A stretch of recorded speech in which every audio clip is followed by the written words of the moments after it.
Hello, sa pangalan po ng dakilang Panginoong Jesucristo, isang mapagpalang hapon sa bawat isa. Nandito po tayo sa pagpapatuloy ng gawain kung saan atin pong binabasa, inaaral at pinagninilay-nilayan ang bawat sitas na nakatakda sa araw na ito upang siyang magsilbing gabay sa pang-araw-araw nating pamumuhay. Meron po tayo ditong aralin. Ang una, ayon po sa Ebanghelyo ni Apostol San Mateo, sa Kapitulo 6, versikulo 19, hanggang 23. Sabi dito, huwag kayong magtipon ng mga kayamanan sa lupa, na dito'y sumisira ang tana at ang kalawan, at dito'y nanghuhukay at nagsisipagnakaw ang mga magnanakaw. Ngayon po, kung mapapansin po natin dito, ito po yung mga panahon ng ating dakilang Panginoon, nagpasimula ng kanyang ministeryo na nagtuturo sa karamihan upang sa ganon kanilang matutunan kung ano ang dapat na ginagawa o pinakatungkulin ng tao dito sa ibabaw ng sanlibutan. Na kung mawarayin po natin, ito ay parang utos. Kasi pag sinasabi po kasi huwag, yan po ay isang bagay na tagubilin ng Diyos na ipinangingiling niya huwag natin gagawin. Kasi wala po siyang pinag-iba doon sa mga naunang utos. Huwag kang magnanakaw, huwag kang papatay. Halos parehas din naman ang sinabi ng ating dakilang Panginoon na huwag kayong magtipon o magtipon. Ngayon po, kung pag-aaralan po natin, ang pinag-uusapan dito, kayamanan sa lupa. Marami pong mga tao ngayon dito sa ibabaw ng sanlibutan ang gusto magkaroon ng maraming ari-arian, maraming impok sa bangko, maraming kumbaga nakikita dito sa ibabaw ng sanlibutan na iniipon. Ngayon po, kung mapapansin natin, para ano at kinakailangan natin magtipon. Alala ko yung sitas kahapon, sabi, doon sa isang mayamang hangal, matapos na siya'y ang-ani ng sagana, gumawa siya ng isang malaking kamalig. Inipon niya lahat ng kanyang ari-arian at kanyang kabuhayan. Sabi niya sa kanyang kaluluwa, ayan, kaya marami ka ng pag-aari. Kumain ka, uminom ka, magsaya. Ano ang sabi ng Diyos sa kanya? Alin na mayaman sa araw na ito'y hihingin sa iyo ang iyong kaluluwa, mapapasa kanino kaya ang mga bagay na iyong pinag-ipunan. Ngayon po, kung mapapansin natin, ang pagtipon ng kayamanan dito sa ibabaw ng lupa, wala pong pakinabang. Kasi po, pwede na sanang itulong sa kapwa, pwede nang inimos, pwede i-donate, pwede ibahagi, pero Ang pagtitipon po kasi ng kayamanan, lumalabos po kasi ang ugali ng pagiging makasarili. Bakit po? Kasi inilalagat niya sa bangko, iniipon niya sa alkansya, ang lahat ng kanyang mga ari-arian, pang sarili lamang na pakinaga. Pero kung pag-aaralan po natin, dito rin sa ibabaw ng sanlibutan, nandito rin ang mga sumisira ng kayamanan niya. Nagiging prone siya sa magnanakaw.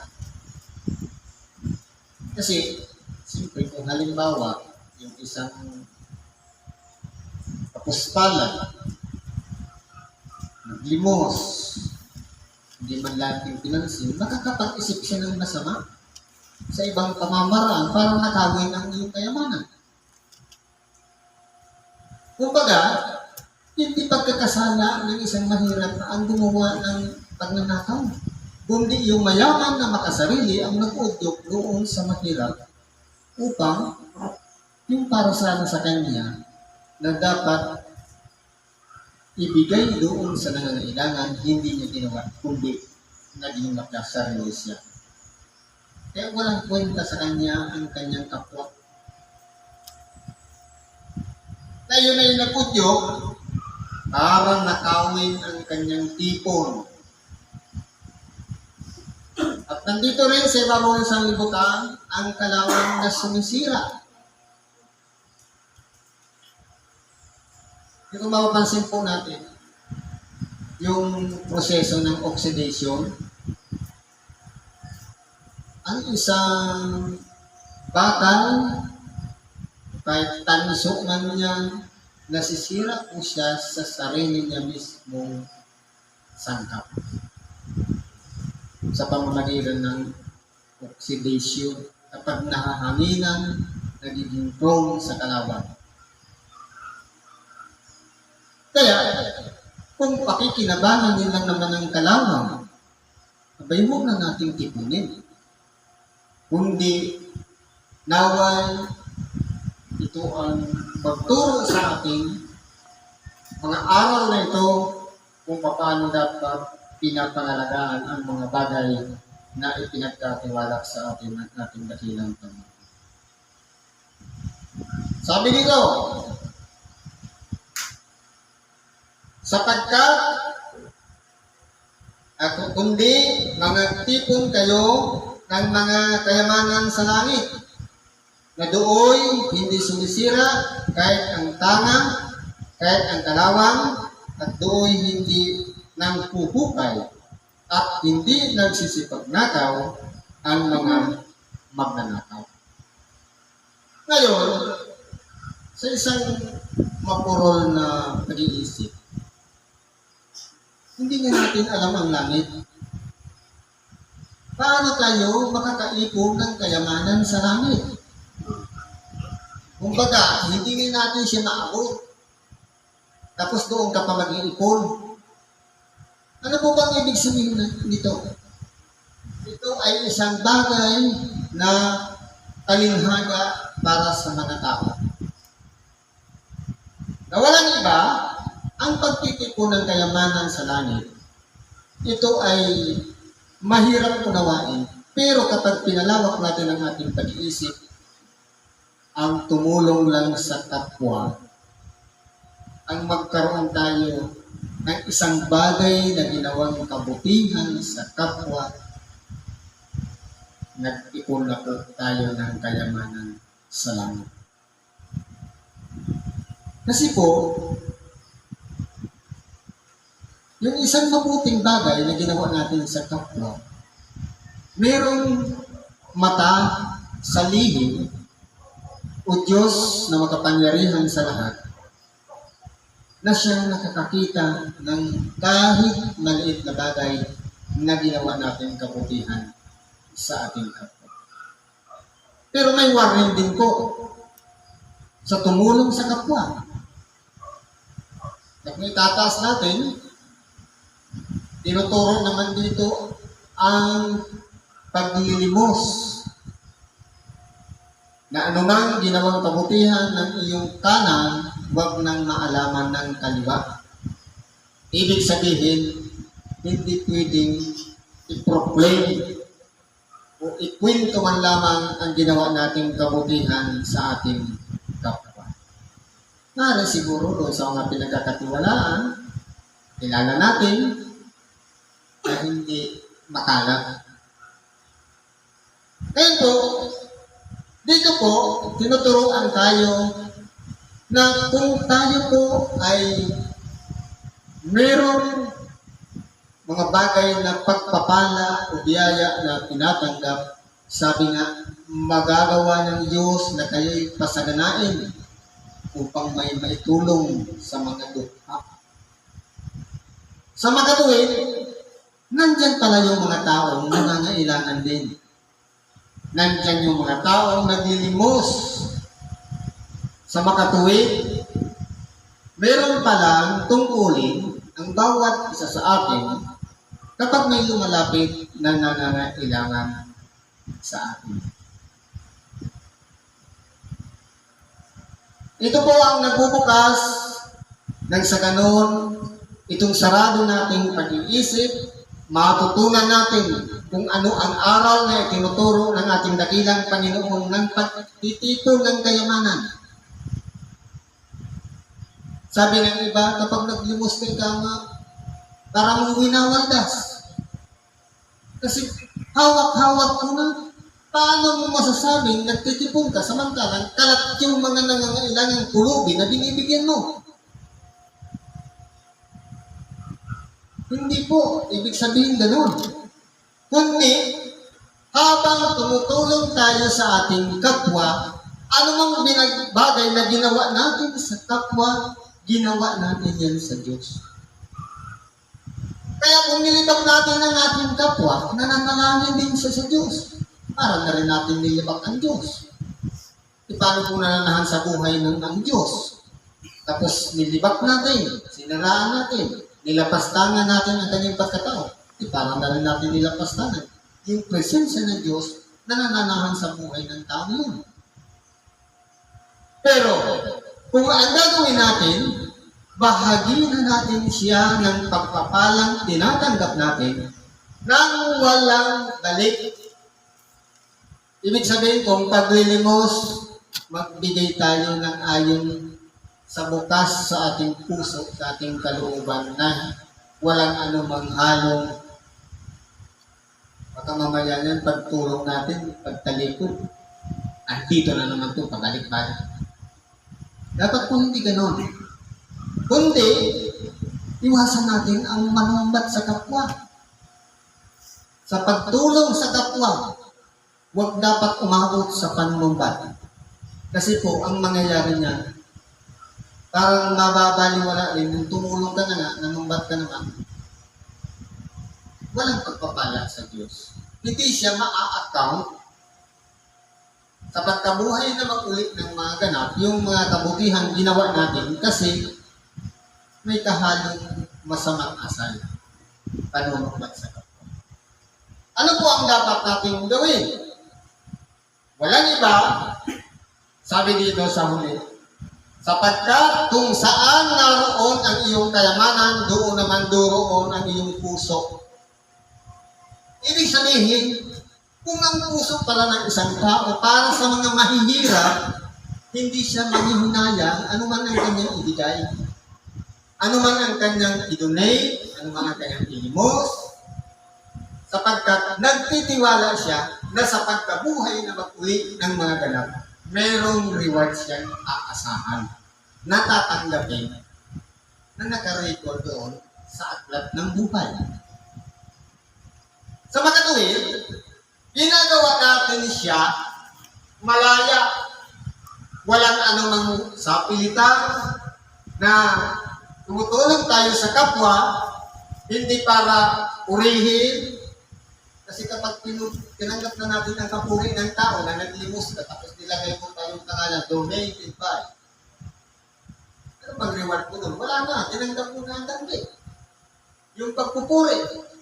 Pero kung naging sikreto, naging lihim, ang Diyos na nakakakita ng lihim, doon ang reward sa pagkabuhay na mag-ulit sa mga ganap.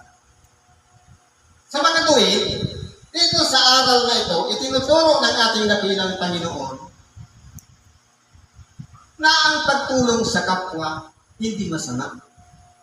Pero kung ang pagtulong sa kapwa may kalakip na paghatol, may kalakip na paghuhusga, walang kwenta ang tulong.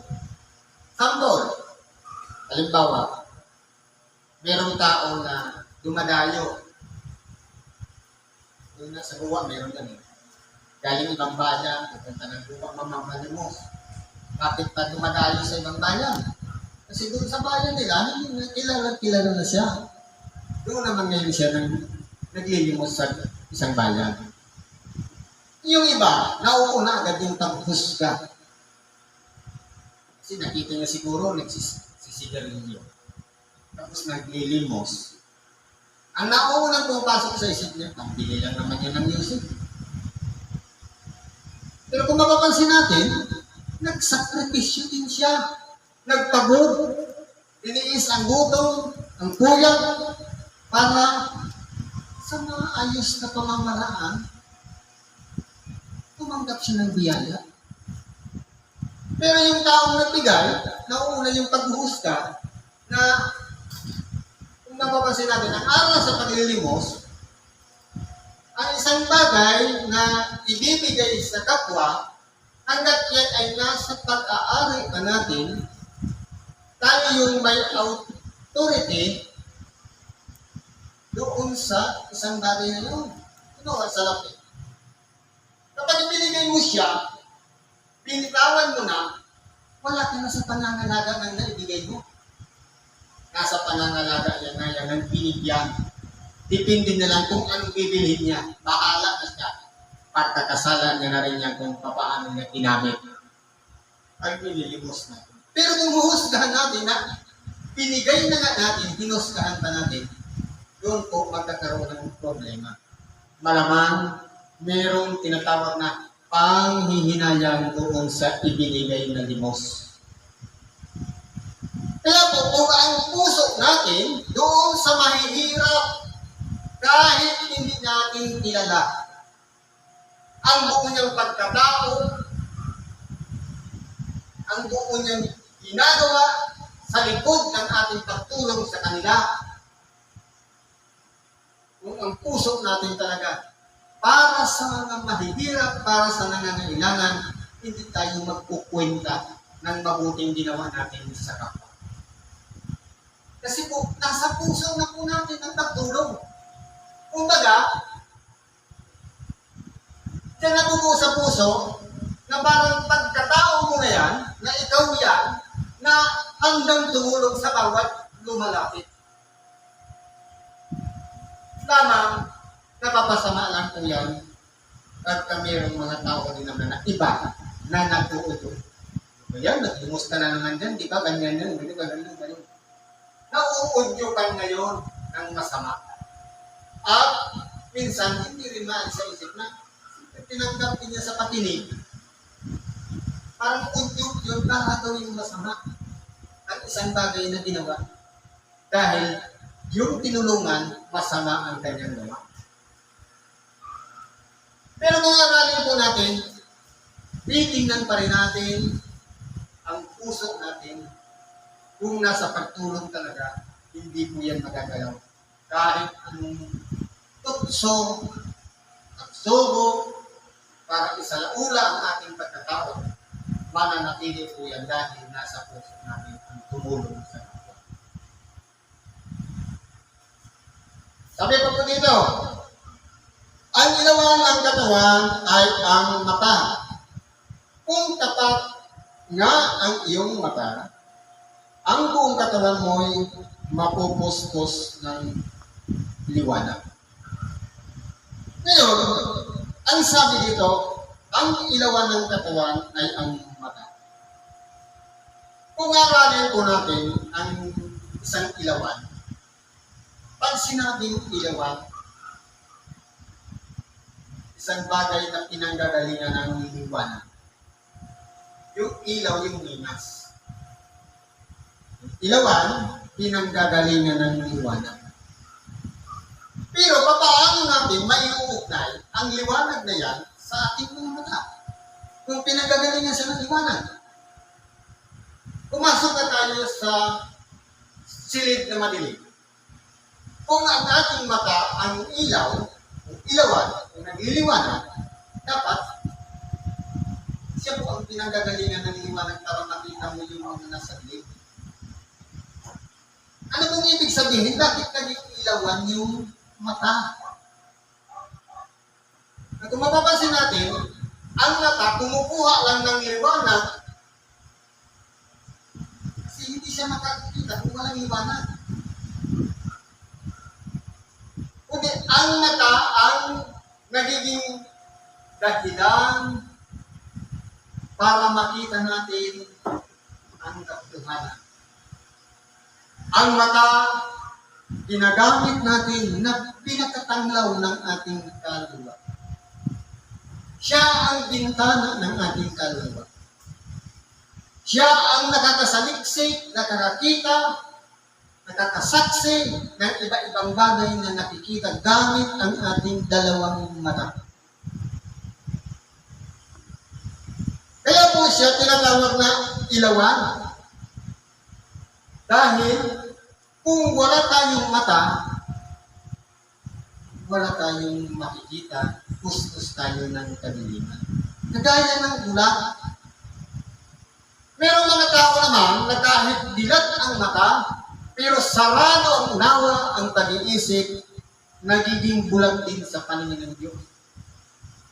Sa salip, ituro ang katotohanan, ang kabutihan, ang katwiran, binabaluktot po.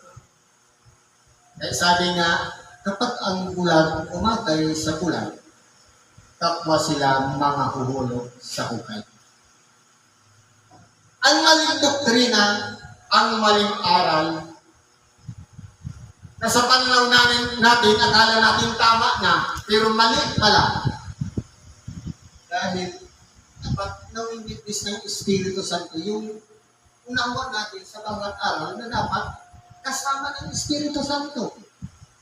Nang sa ganun, yung natin makikilala kung katotohanan yung ating pinaniniwalaan.